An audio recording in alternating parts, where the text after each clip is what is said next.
ایوان میں میں نے اپنی بجٹ تقریر کے دوران ہم نے یہ قوم سے وعدہ کیا تھا کہ ہم دہائیوں سے التوا کا شکار نجکاری کا ایجنڈا کو عملی شکل دیں گے۔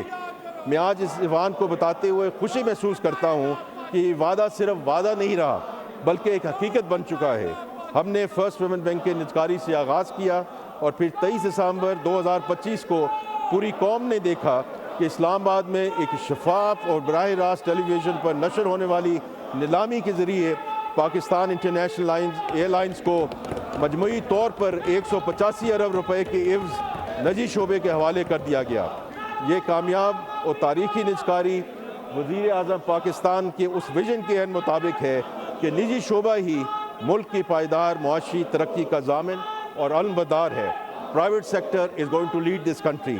پی آئی اے کی کامیاب نجکاری کے بعد ہم ایک 5 سالہ منصوبے پر عمل پیرا ہیں جس کے تحت کئی حکومتی اداروں کو نجی شعبے کے حوالے کیا جائے گا۔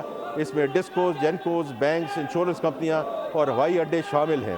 اس سلسلے میں 3 ڈسکوز کے پہلے بیچ کی نجکاری کے لیے اظہار دلچسپی کے نوٹس جاری ہو چکے ہیں۔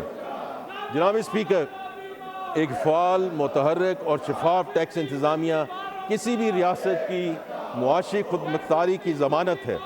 ٹیکس کی وصولی کے بغیر کاروبار مملکت سر انجام نہیں پا سکتا اور نہ ہی ترقیاتی کاموں کے لیے وسائل مہیا ہو سکتے ہیں۔ اس لیے ایف بی آر میں جامع اور وسیع تر اصلاحات جاری و ساری ہیں۔ ایف بی آر میں اصلاحات کے مطابق کہ اب تک کے نتائج جناب اسپیکر بہت حوصلہ افزا ہیں۔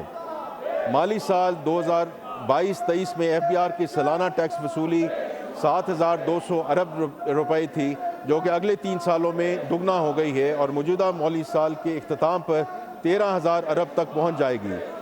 یہ اضافہ ایک ایسی کارکردگی ہے جس کی نظیر پاکستان کی حالیہ تاریخ میں کم ہی ملتی ہے۔ یہ صرف محصولات میں اضافہ نہیں بلکہ پاکستان کے ٹیکس نظام میں ایک اسٹرکچرل تبدیلی ہے۔ میں اس ایوان کو بتانا چاہتا ہوں کہ اس تبدیلی کی قیادت خود وزیر اعظم پاکستان میاں محمد شہباز شریف صاحب کر رہے ہیں، جو ہفتہ وار اجلاسوں کی خود صدارت کرتے ہیں اور پیش رفت کا جائزہ لیتے ہیں۔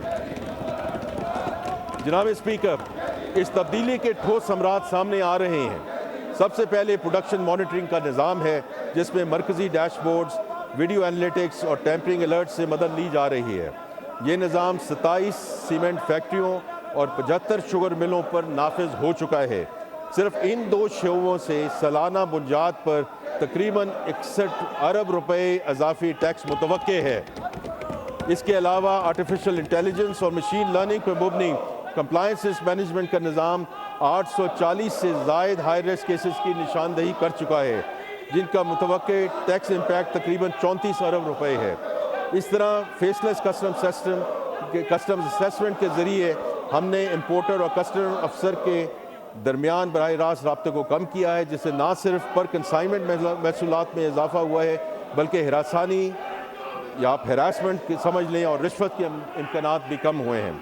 جناب اسپیکر، آنے والے مہینوں میں پروڈکشن مانیٹرنگ کے نظام کو نئے شعبوں تک توسیع دی جائے گی جن میں ٹیکسٹائل، مشروبات، آئرن اینڈ اسٹیل، گھی اور خوردنی تیل، ٹائرز، پیپر اینڈ بورڈ اور دیگر شعبے شامل ہیں۔ یہ توسیع ملک کی منظم صنعت کے ایک بڑے حصے کا احاطہ کرے گی۔ جناب اسپیکر، ان تمام اصلاحات اور اقدامات کا حتمی مقصد ایک ایسے ٹیکس نظام کا حصول ہے جو منصفانہ ہو، جس میں ایماندار ٹیکس دہندہ پر کم بوجھ پڑے، جو ڈیٹا کی مدد سے ٹیکس چوری کے واقعات کا سدباب کرے اور انسپیکٹر کی سوادید اور آربیٹری ایکشن کی بجائے ڈاکومنٹیشن اور کمپلائنس کے ذریعے محصولات میں اضافہ ممکن بنائے۔ ہماری یہ کاوش محض زیادہ ٹیکس کے حصول کا ذریعہ نہیں بلکہ ریاست اور شہری کے درمیان اس بنیادی سماجی رشتے کی تجدید ہے جس میں شہری کا ریاست پر اعتماد بحال ہو اور ریاست شہری کی محنت کا احترام کرے۔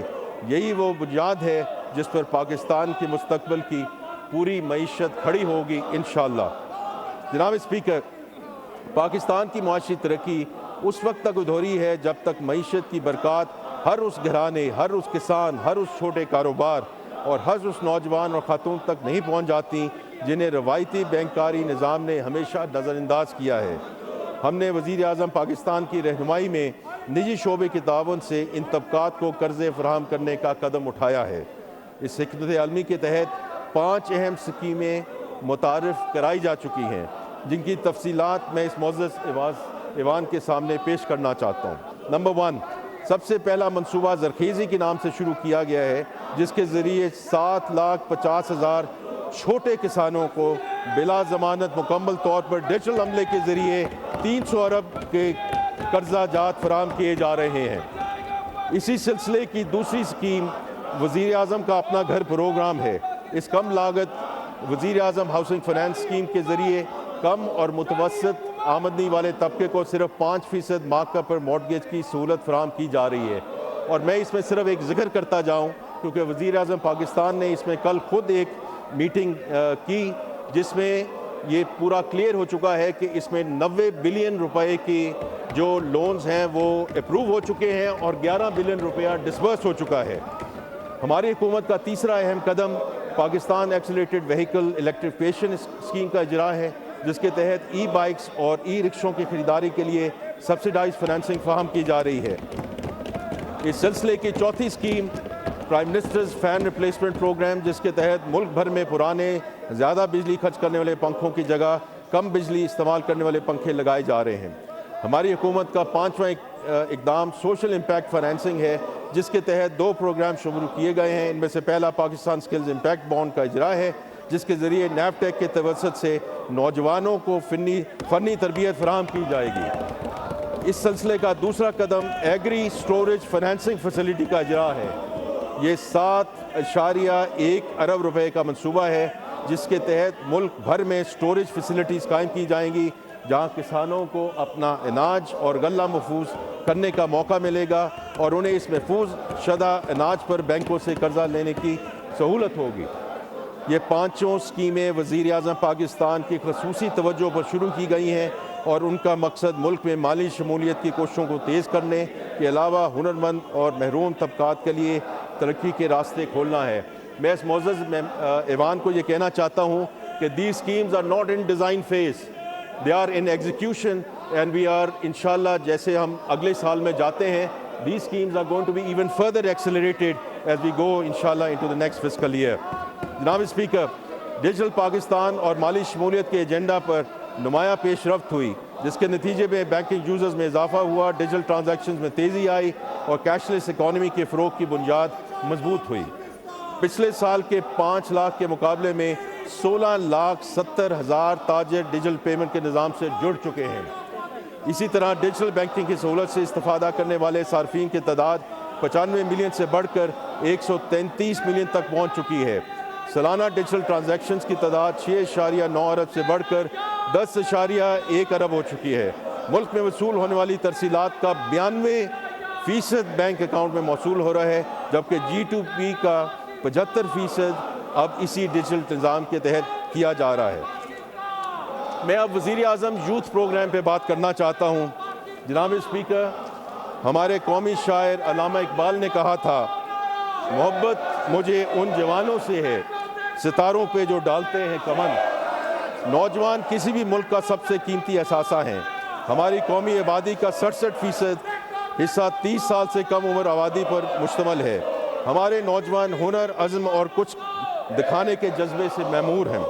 وزیر اعظم یہاں محمد شہباز شریف کا عزم ہے کہ ہر نوجوان پاکستانی کو وہ ہنر، وہ تربیت اور وہ مواقع ملنے چاہیے جو اسے قومی معیشت کا فعال شراکت دار بنا سکے۔ اسی ویژن کا عملی اظہار وزیر اعظم یوتھ پروگرام ہے۔ جناب اسپیکر، نوجوانوں کا سب سے بڑا سرمایہ ہنر ہے۔ نیفٹیک کے ذریعے prime minister youth skills development program نے اب تک تقریباً 5,15,000 نوجوانوں کو جدید اور روایتی فنی تربیت فراہم کی ہے۔ انڈیپینڈنٹ ایویلویشن کے مطابق ان تربیت یافتہ نوجوانوں میں سے 53% ملازمتیں حاصل کر چکے ہیں۔ اس پروگرام میں خاص طور پہ IT پر مبنی تربیت کے ذریعے خواتین کی معاشی خود مختاری پر خصوصی توجہ دی گئی ہے، تاکہ گھر بیٹھے فری لانسنگ اور ڈیجیٹل معیشت میں ہماری بہنیں اور بیٹیاں بھی برابر کی شریک ہوں۔ اگر ہنر ایک گاڑی ہے تو سرمایہ اس کا ایندھن ہے۔ Prime minister youth business and agriculture loan scheme آج پاکستان میں چھوٹے اور درمیانے درجے کے کاروبار کی فنانسنگ کا سب سے بڑا ذریعہ بن چکا ہے۔